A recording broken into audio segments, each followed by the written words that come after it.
Me Travis, 34 years old. Work as a vet at a small animal clinic in a mid-sized city.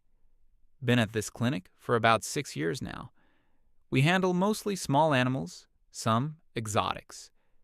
You get to know the regulars over time. Same dogs and cats come through for years. You know their history, their owners, their quirks. It matters to me, that part of the job. Not going to pretend it's glamorous, but it's real and I care about it. Anyway, background relevant to the story. Married to Priya, she's 32. She writes columns and essays for an online publication that covers culture and relationships. Does freelance pieces for other places too. The publication is one of those mid-sized digital outlets that has a decent following, serious enough for her to build a career on it. She's good at what she does. Pieces get shared around. She has an audience.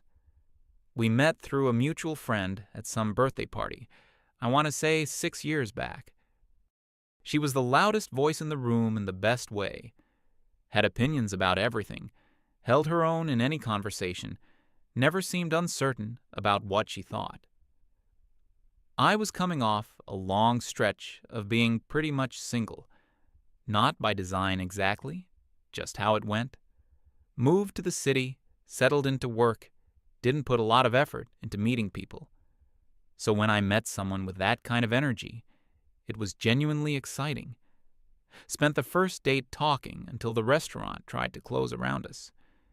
We dated seriously from pretty early on. She was certain about what she wanted in a way that I found attractive. I respected that about her. We were together a little under 2 years before I proposed. She said yes that same evening. We got married in a small ceremony, nothing elaborate, just people we actually liked. Moved into a 2-bedroom apartment together, solid building, good part of town. One room became her office space, the other was ours. About 4 months in, she decided she wanted a cat. She'd wanted one for years, finally felt like the right moment. I work with animals, so I had no strong objection. We got Biscuit, an orange tabby, the lazy, judgmental kind. He has been my favorite thing in the apartment ever since, and that is not a joke. The first year of living together was genuinely good. I want to be clear about that before anything else. Not perfect, because a first year shared in a new space never is. But good. We had the predictable friction of 2 people who'd lived alone working out a shared life. Who cleans what, how to split costs, what counts as clean versus what counts as passable. We argued about some of it and then figured it out and moved on.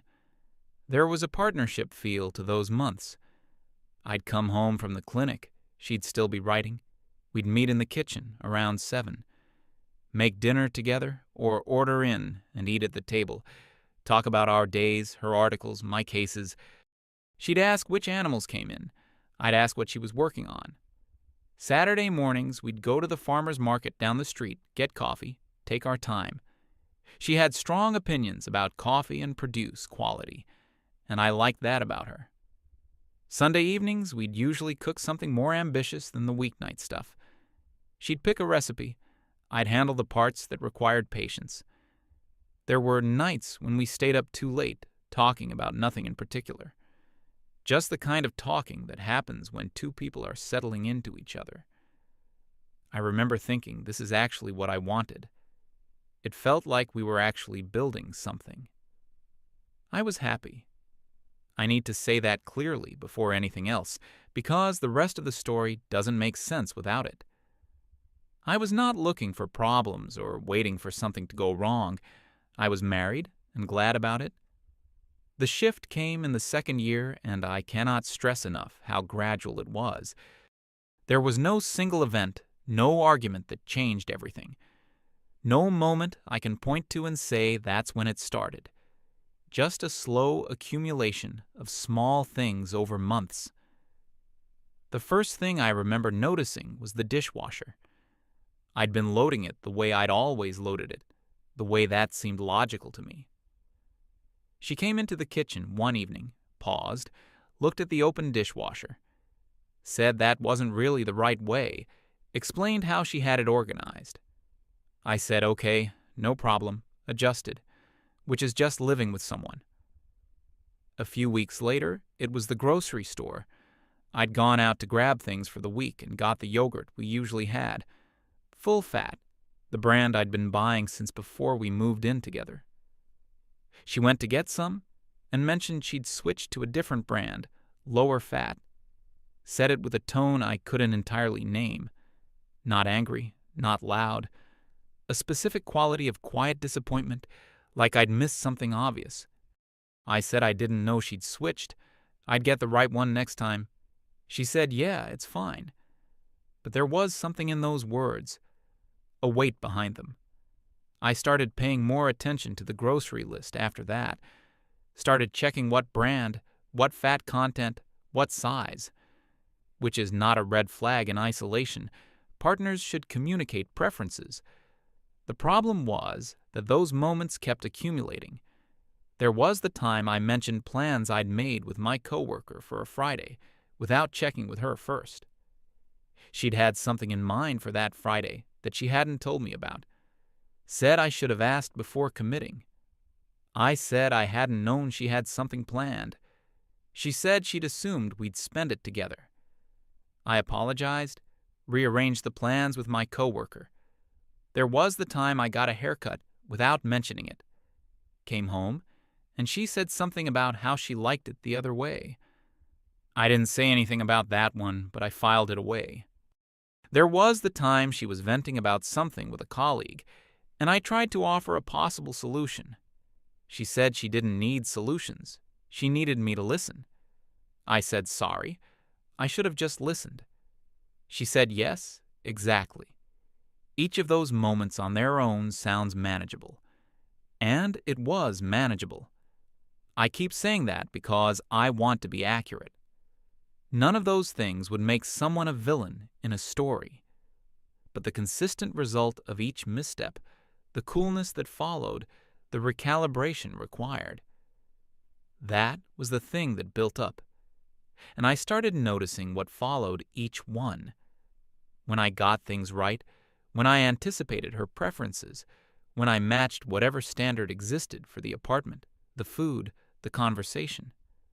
Evenings were warm. She'd be present, engaged, physically close, happy to talk. When I slipped up on something, even something small, the evening would cool. Not dramatically, not a fight. She'd be more absorbed in her laptop. Conversation would be shorter. She'd go to bed earlier. And somewhere in there, my brain started doing what brains do. It started connecting the behavior to the outcome. I didn't label it a system at the time. That word never entered my head. I just started trying harder. Started being more proactive about the apartment. Cleaning without being asked. Making sure everything was stocked the way she liked. Cooking more often because she was always glad to come home to dinner, already started. Being more deliberate in conversations, asking more follow-up questions, being demonstrably interested in her work. And when I did those things consistently, things were good. So I kept doing them. Told myself this was just being a good husband, which is technically true. Those are good husband behaviors. But I was doing them because I'd learned what generated warmth, not because I was overflowing with the impulse to do them. There's a difference between those two things, and I was not letting myself look at it directly.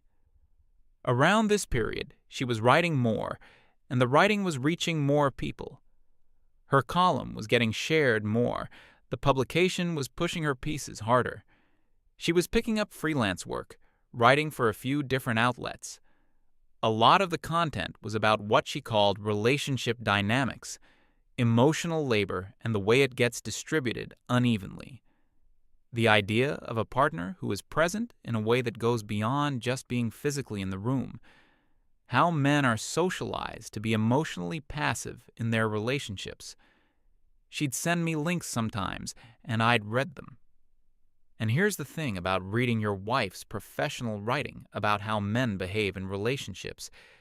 You're not just engaging with ideas. You're reading the framework through which she understands you. When she'd talk at dinner about partners who default to problem solving instead of sitting with feelings, or about men who show up physically but not emotionally, I knew those weren't abstract observations. She saw those patterns in me, or at least in a version of me. She never said, "Travis, you do this."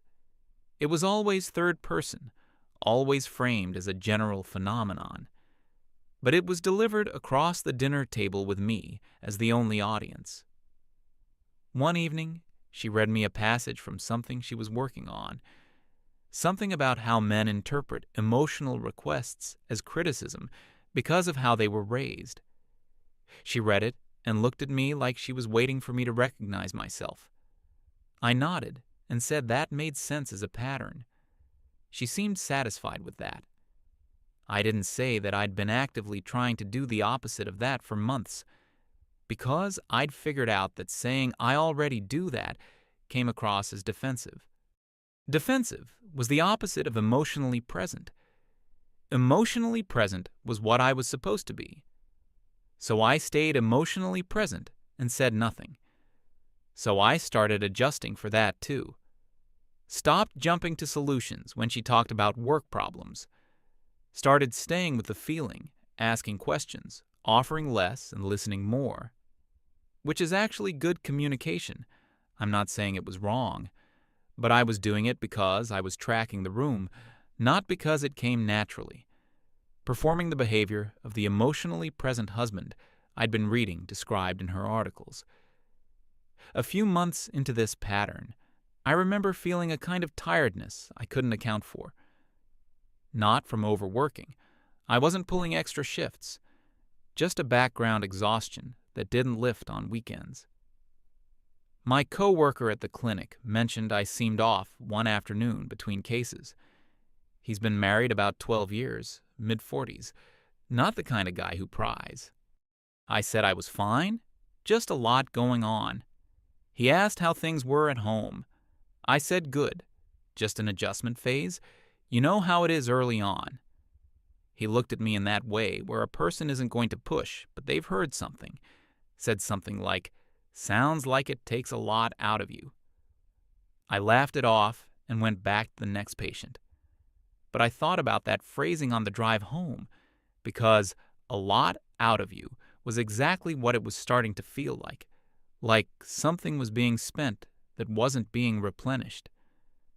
The friend dinner happened somewhere in the middle of all this. I couldn't tell you exactly when. Priya had her friend over for dinner. They'd been friends for years. I made the food. We all sat and ate. The conversation was fine. After dinner, they moved to the living room, and I started cleaning up the kitchen. The apartment doesn't have great sound separation between the rooms. I wasn't trying to listen. I was running the water and putting things away in the normal way you do. But voices carry, and I caught pieces of what they were saying. They were talking about their respective relationships, something about a dynamic the friend was dealing with. I heard the friend say something about men needing structure to stay engaged, said something along the lines of it being basic psychology, how incentives work. Priya laughed and agreed with something I didn't catch. The friend said the women who pretend that's not how it works are lying to themselves. More laughter. I kept washing the pan I was working on, dried it, put it away, turned off the water, went back out and sat with them for maybe 20 minutes, said I was tired and went to bed.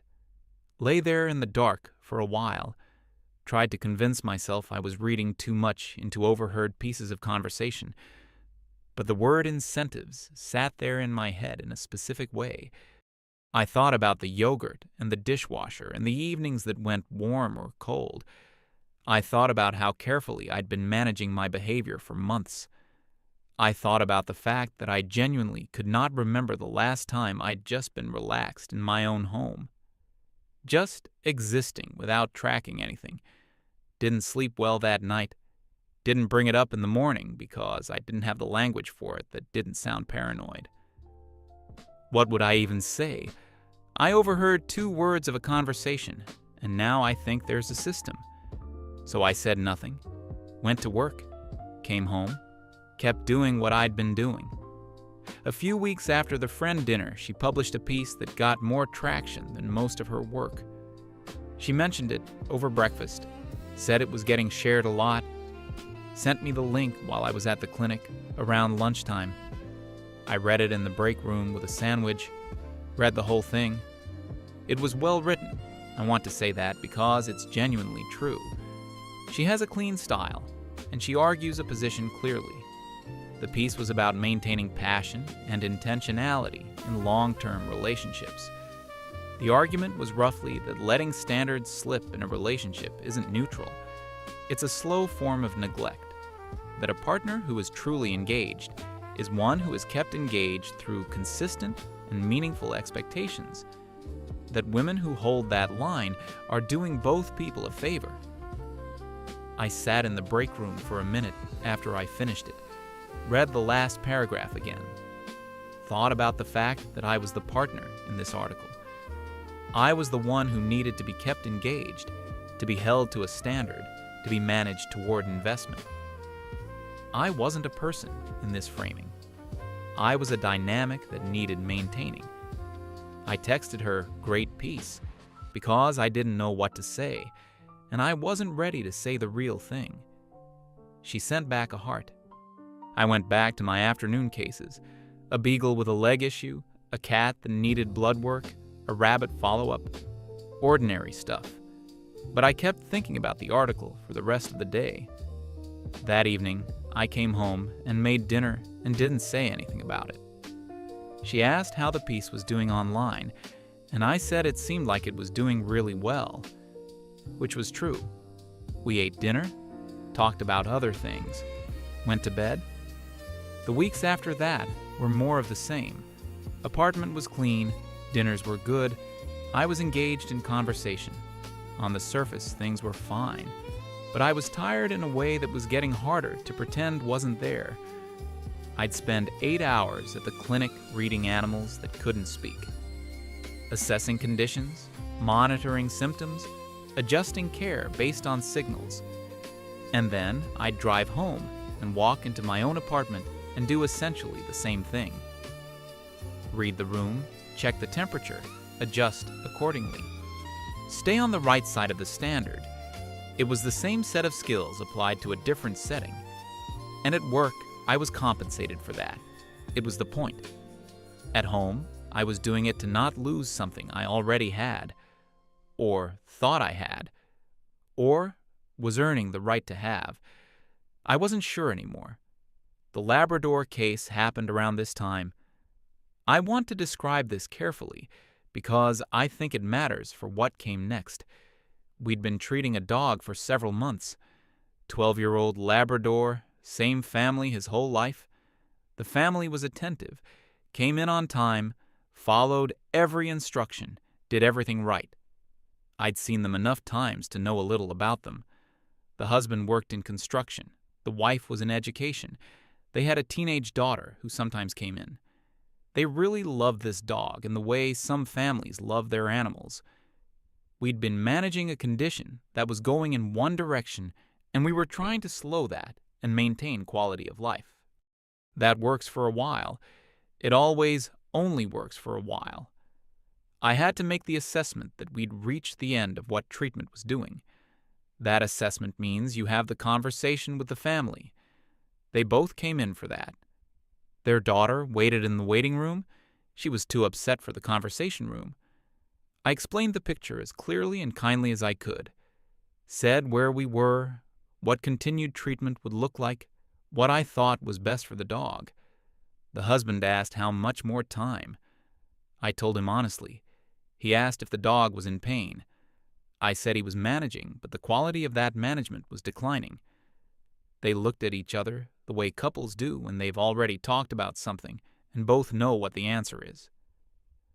They decided that afternoon. I was in the room the whole time. The procedure itself was peaceful. The dog was calm. But the owner was not calm, and that's completely understandable.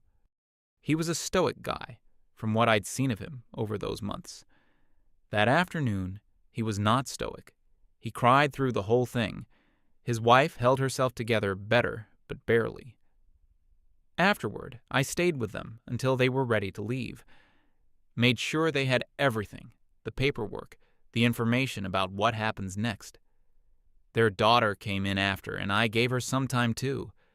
I kept it together throughout because that's what the family needed. That's the job. Got to my car in the parking lot when they'd left, sat there for a minute, then drove home. I didn't text Priya because I wasn't thinking about it. I was just driving home. Got to the apartment, opened the door. She was at the kitchen table with her laptop, headphones on. She looked up when I came in, pulled out one earbud, said I hadn't texted. She didn't know when I'd be coming home. I said I was sorry. It had been a hard day. She said she had a deadline she was trying to get through.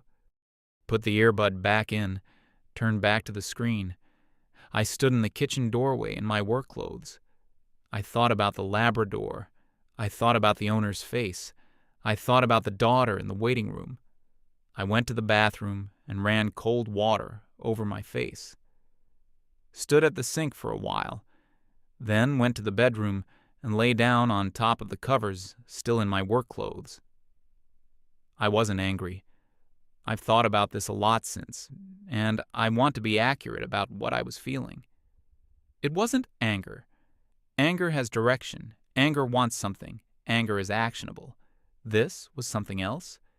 It was more like reaching the end of a calculation that had been running for a long time. And the answer that came back was just no. Not no to the relationship, not no to her. No to the thing I'd been doing. The managing and adjusting and maintaining. I lay there and I thought about what I'd been doing for 2 years. And then I thought about what I'd been doing it for. And then I thought about whether I actually wanted what I was working toward. And the answer was complicated in a way I hadn't let myself look at before. I wanted to come home to someone who was glad to see me. Not glad because I'd gotten the right yogurt, or had the right conversation, or hit the right emotional notes. Just glad I was there, and I couldn't remember the last time it had felt like that. The warmth I'd been earning was real in the moment it was there, but the knowledge of how it was generated changed what it felt like to receive it. You can't unknow something like that. I fell asleep without eating dinner. Woke up in the middle of the night, got changed, went back to sleep. Morning came. I made coffee, drove to work. It was a regular day at the clinic. A cat that needed vaccinations, a rabbit with a diet issue, a few standard checkups. I was present and doing my job. Between cases, I thought about whether I was being fair to her. Whether pulling back was the right thing or just a kind of passive punishment. Sat with that honestly for a while. And I decided it wasn't punishment. Punishment implies I wanted her to feel bad. I didn't want her to feel anything in particular. I just didn't have anything left to give to the performance. And not performing wasn't something I was choosing exactly. It was just what happened when the fuel runs out. Came home that evening. Made pasta, nothing complicated, made enough for both of us. Left her portion in the fridge with a note that it was there. Ate mine on the couch, watching something. She came home while I was watching, saw the note, heated up her food, said thanks. I said no problem. She sat at the kitchen table and ate while on her phone. We said goodnight later. That was the evening. And here is the thing that surprised me about the days that followed. I expected it to feel like loss. I expected the absence of performing to feel like the absence of ground beneath me. Like I'd been holding something in place by continuous effort, and now it would fall. But it didn't feel that way at all. It felt like not holding my breath. I was in the apartment. I was present. I wasn't cold or sulking. I just wasn't managing anything. The space in my head that had been occupied by room reading and temperature checking was suddenly available. I thought about work on the drive home. Actually thought about it properly instead of using the drive as a countdown to the next round of behavior calibration.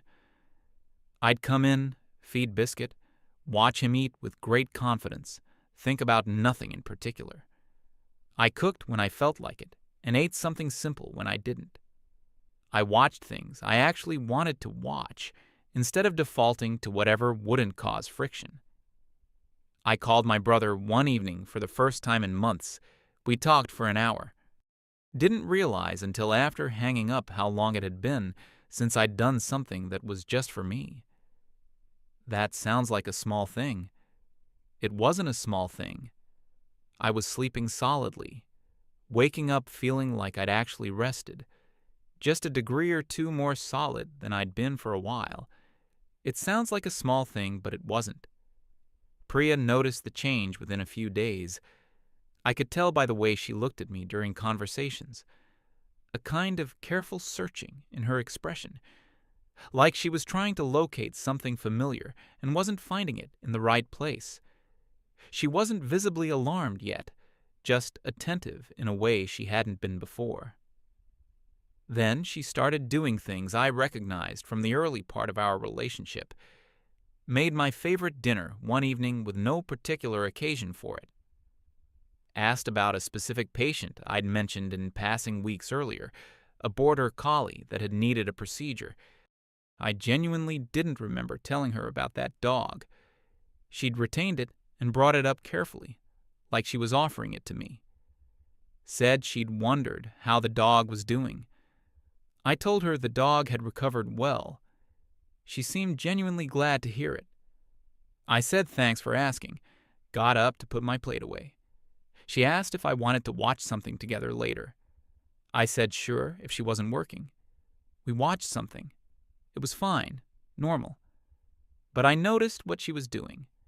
She was doing the thing I'd been doing, meeting a standard, managing warmth, checking the temperature, and adjusting. And I didn't know quite how to sit with that. I wasn't going to be unkind about it, but I wasn't going to pretend that a week of attention reset 2 years of something. A few days later, she suggested we go to the farmer's market on Saturday, like we used to. I said sure. We went. She got the fancy coffee and had opinions about the tomatoes. It was familiar in a way that felt strange and not strange at the same time. On the walk home, she talked about a piece she was working on, asked what I thought about the angle she was taking. I gave her an honest opinion, not the one designed to be warmly received.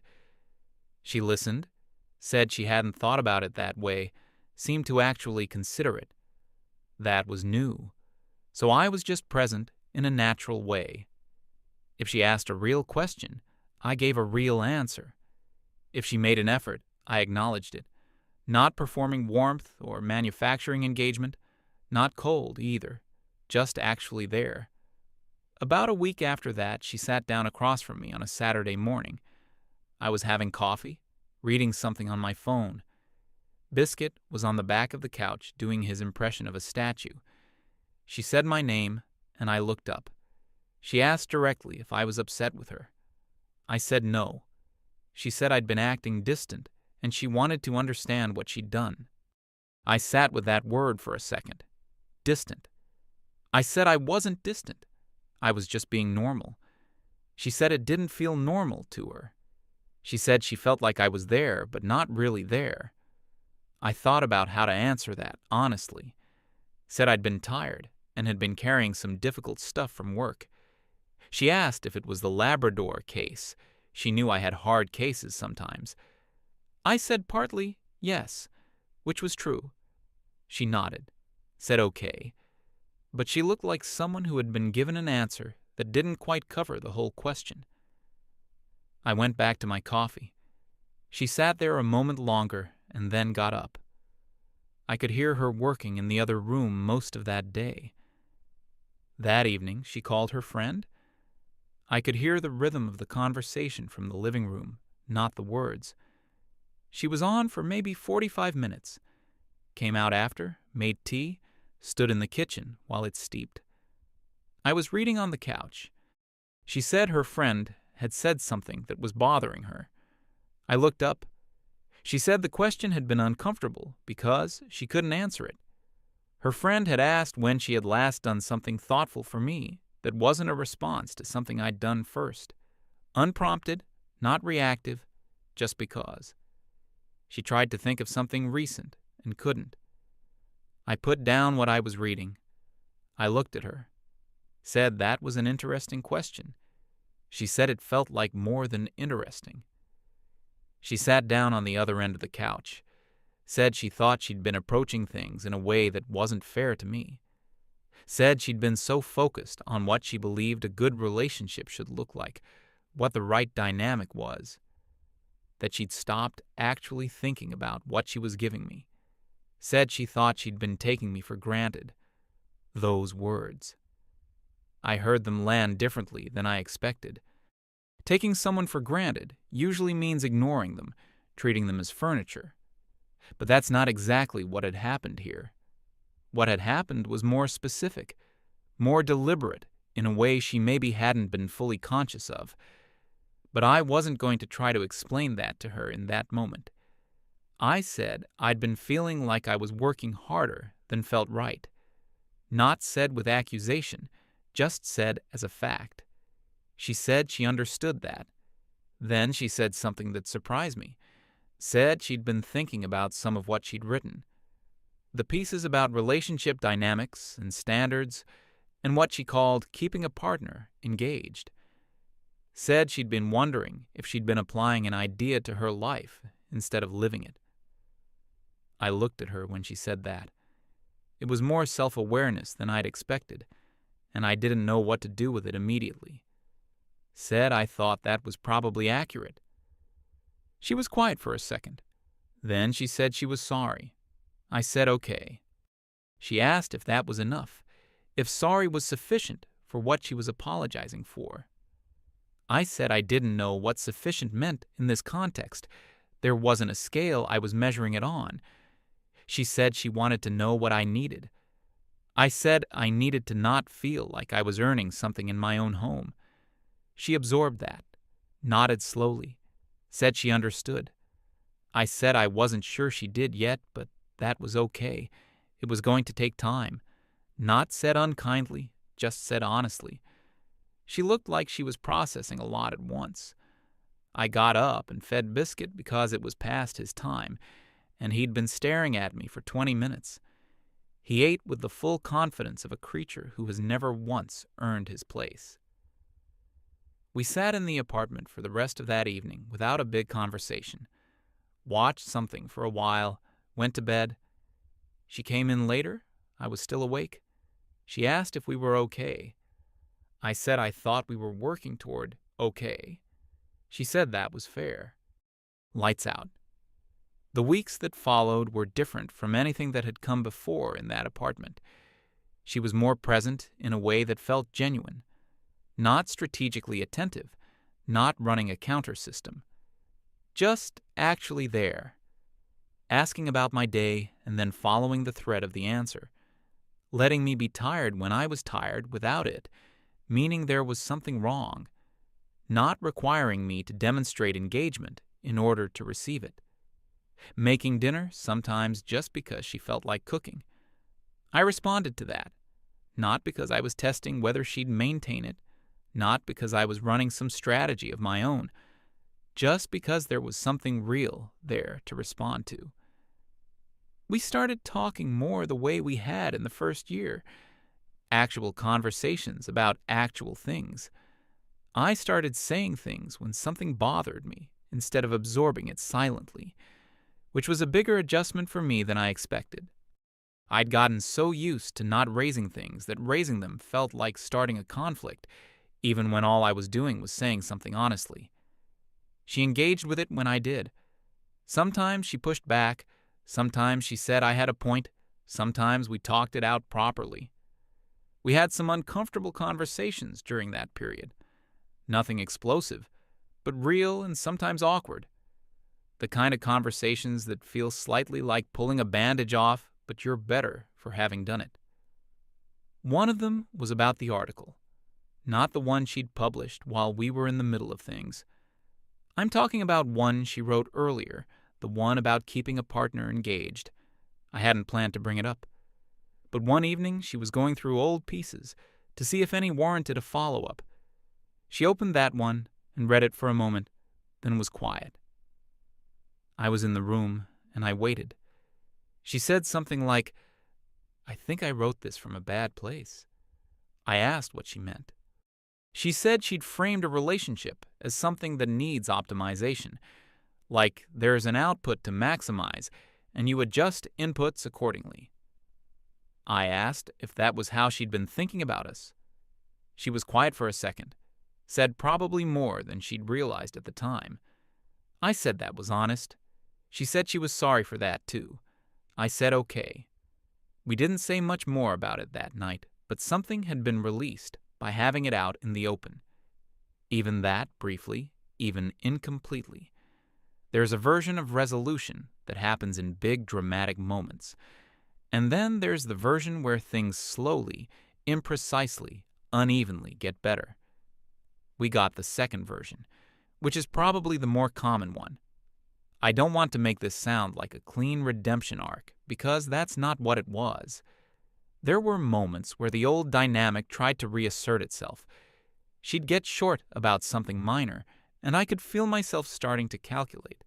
But she'd catch it, soften it, rephrase it, come back a few minutes later and acknowledge she'd been unfair. That hadn't happened before. That was new. One evening, she was writing something new. She'd taken a few weeks off the column and had started again. She was at the desk in her room. I was passing by to get water. She said, "Hold on," and read me a line she was drafting.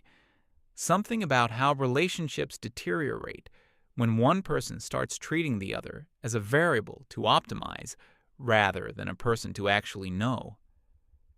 I stopped in the doorway, thought about that line, said it was a strong line. She said she'd been sitting with the idea for a while. I said, "Yeah, it comes through." She looked at me for a second. I said goodnight. She said goodnight. Nothing more needed to be said. I'm going to try to describe where things actually ended up without making it cleaner than it is, because it didn't resolve into some definitive moment where everything was settled and acknowledged and put away. It was more incremental than that, more like two people slowly finding a different way of being in the same space. She's not a different person. I'm not a different person. We're the same two people making different choices about how we're with each other. There are still moments where friction happens and old patterns try to surface. But there's also more of what was actually good about us to begin with. I still come home some evenings carrying a difficult case. There will always be a Labrador eventually. That's the job. And now I can come in and say it was a hard day, and that's the whole sentence. Not a prompt for a negotiation, just information from one person to another. That's the part that feels most different. Biscuit remains completely unchanged by all of this. Eats twice a day, sleeps 16 hours, judges everything. Came and sat on my chest one night during the worst of the quiet period and just stayed there. Didn't do anything, just stayed. Honestly, that meant something. Most stable relationship in the apartment. I've thought about what I'd say to someone in the middle of something like this. Not because I have any particular wisdom, and not because my situation was dramatic. It wasn't. It was pretty ordinary. My coworker asked me a few weeks after things started to improve how home was. I said better. He asked what changed. I told him I stopped trying to earn something and started just being there. He thought about that, said, "Huh." Then said sometimes that's the only move you have left. Said when you've been running toward a finish line for long enough, you forget you're allowed to stop. I told him that was exactly it. He nodded, went back to his work. That was the whole conversation. But I've thought about what he said quite a bit since, about being allowed to stop, about how much of what I was doing I'd framed to myself as effort and investment, when really a big part of it was just not wanting to lose something. And you can run on fear for a long time. but it runs out eventually. And what's on the other side of it, running out, turns out to be you. Just you, being there without the performance. I'd almost forgotten what that felt like, but I'd probably say this. If you've been trying very hard for a long time and the trying feels empty, stop and think about whether the thing you're working toward is actually what you want, or if it's just the reward that got built into a system you found yourself inside. Because you can be earning something for a long time without stopping to check if you still want it. And sometimes realizing you don't is the thing that changes everything. Not because you stopped caring, because you started being honest about what you actually care about. That's it. Still married? Cat fine? MFW. My wife wrote articles about relationship dynamics while running a behavioral incentive system at home. MFW. I was in the system for 2 years before I noticed. MFW.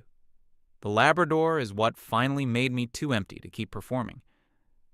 MFW. Stopping was the most effective thing I ever did. MFW. She panicked when the incentive stopped working on me.